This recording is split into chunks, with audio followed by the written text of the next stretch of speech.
اوهو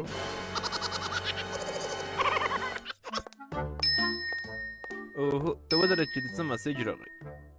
اوهو چې دا څوک دی؟ ان زاویې مې ډایکس ورکړ.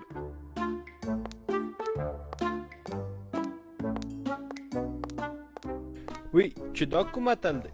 یار افغانستان کې چې څوک لږ لوړ غره ته وخیږي بیا اتل شي چې دو بیچاره به څه کړي وي.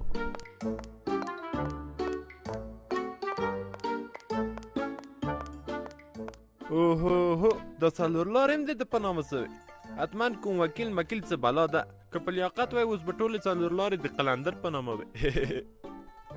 قلندره داسې نه ده، دا خو ډاکټر صاحب ناکامورا ده په اصل کې د جاپانو. بس چې هر څوک دی په ما غرض نسته. یو ورځ کومه چارهیي د ما په نامه نسو. له ځانه قلندر مه جوړوئ.